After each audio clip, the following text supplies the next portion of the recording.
வருகிறேன்.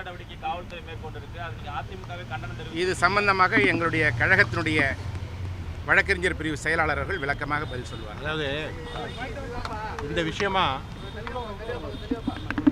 அதாவது அவதூறு அப்படிங்கிறது இல்லை.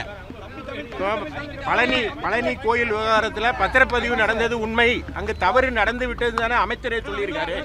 அப்படி இருக்கும்போது அது தொடர்பாக கருத்து தெரிவிப்பவர்கள் மீது அது டெஃபமேஷனாக இருந்தால் என்னன்னா டெஃபமேஷன் கேஸ் தான் போட முடியும். போலீஸில் கம்ப்ளைண்ட் கொடுத்து அடியாள் மாதிரி போலீஸை பயன்படுத்தக்கூடாது.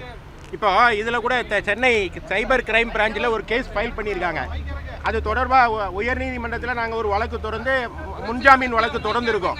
நாங்கள் என்ன சொல்ல வரோம் அப்படின்னா, அது டெஃபமேஷன்னா யார் மேலே டெஃபமேஷன், மந்திரி மேலே டெஃபமேஷன்னா அவர் தான் கம்ப்ளைண்ட் கொடுக்க முடியும், அவருடைய பிஎல்லாம் கொடுக்க முடியாது. இது லீகல் பாயிண்ட். அப்போது தூய சக்தின்னு சொல்கிறாங்க.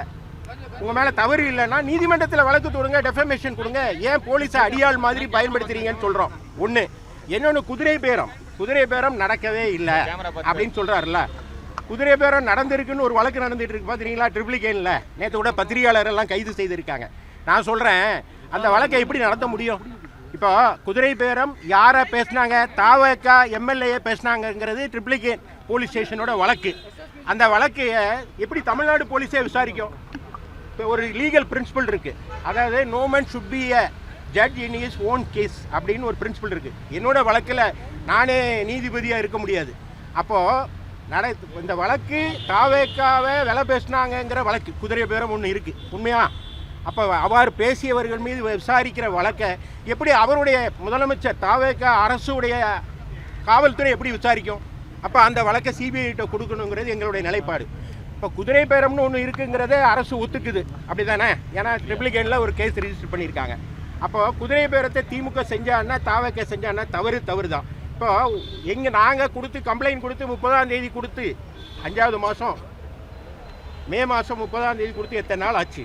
ஆனால் இதுவரை அதில் கிணத்துல போட்ட கல் மாதிரி அந்த வழக்கு இருக்குது. அப்போது குதிரை பேரம்ங்கிறது எந்த வடிவில் நடைபெற்றாலும் அதை விசாரிக்கிறது தூய அரசாங்கம். ஏன் பயப்படுறீங்க? எங்கள் கேஸை மட்டும் ஏன் இன்னும் விசாரிக்கவே இல்லைங்கிறதா எங்களுடைய கேள்வி.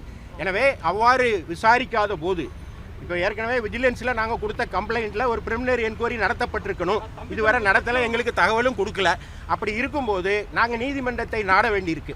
அதற்கு முன்பாக மாநிலத்தினுடைய தலைமை அதிகாரிங்கிறவர்களை டிஜிபிகிட்ட கொடுத்துருக்கோம். இதே மாதிரி தான் நேரு வழக்குக்கு டிஜிபிகிட்ட தான் கொடுத்தோம். நீங்கள் நடவடிக்கை எடுங்கன்னு சொன்னால் நடவடிக்கை எடுக்கல, நீதிமன்றத்தை நாடணும். இப்போ வழக்கு போட்டிருக்காங்க. அதே போல் இதில் யார் குற்றவாளினா முதலமைச்சர் விஜய் தான் குற்றவாளி. ஏன்னா அவர் தான் ஏடிஎம்கே எம்எல்ஏக்கள் குழுமி இருந்த ஒரு இடத்திற்கு போனார். அவர் போனது சஸ்பீஷியஸ் முறையில் இருக்குது. அவர் அங்கே சில சைகைகளை காமிச்சார், சில ஆசை வார்த்தைகளை சொன்னார்னு கூறப்படுது. இதெல்லாம் யார் விசாரிக்கணும்னா விஜிலன்ஸ் ஆன்டி கரப்ஷன் விசாரிக்கணும். அங்கே இருக்கிற சிசிடிவி கேமராவை ஆய்வு பண்ணணும். அங்கே இருக்கிற அவங்களுடைய ஃபோன்கள்லாம் ஆய்வு பண்ணணும். அது மட்டும் இல்லாமல் முதலமைச்சருடைய பட்டினப்பாக்கம் இல்லத்துக்கு ஒரு மர்ம நபர் முகத்தில் துண்டை போட்டுட்டு போனாருன்னு ஒன்று இப்போ நம்ம பார்த்தோம்ல, அதெல்லாம் விசாரிக்கணும். ஏன்னா தூய சக்தினா எல்லாம் வெளிப்படையாக எல்லாத்தையும் சொல்லுங்க, தமிழ்நாட்டு மக்களுக்கு சொல்லுங்கிறதா எங்களுடைய என்ன விரும்புது சார்? நியாயமான விசாரணை நடைபெறணும். குதிரை பேரத்தில் திமுக தாவகன்னு போய் பார்க்காம தூய சக்தியான ஆட்சி தாவக மேலே குற்றச்சாட்டு இருந்தால் அந்த குற்றச்சாட்டை விசாரணையை எடுத்துக்கணும். இன்னும் அது தூய சக்தினா அவங்க அந்த விசாரணையை சிபிஐட்ட சார். இப்போ கவர்னரை பார்த்து கொடுத்தீங்கல்ல, என்ன ரிப்ளை வந்திருக்கு உங்களுக்கு? இல்லை அதை பார்த்து கொடுத்தீங்க. தொடர்ந்து அதிமுக இல்லை கவர்னர் எங்களுக்கு ரிப்ளை வராது. கவர்னர் அதாவது அமைச்சரவையில் கேள்வி கேட்டிருப்பாரு, அதிகாரிகள்கிட்ட கேள்வி கேட்டிருப்பாரு. இந்த கேள்வியை தமிழக அரசிடம் கவர்னர்கிட்ட நீங்கள் கேட்கணும் சார். இல்லை அரசியல் கட்சிகள் எல்லாரும் ஆளுநரை பார்த்து கொடுத்தாச்சு, இப்போ நீங்கள் டிஜிபி பார்த்து கொடுக்குறீங்க. ஒட்டுமொத்தமாக நீங்கள் முயற்சி மேற்கொள்ற எதுலையுமே எந்த முடிவுமே கிடைக்காதப்ப என்ன நீதிமன்றம் நிச்சயம் நீதிமன்றம் தலையிடும்.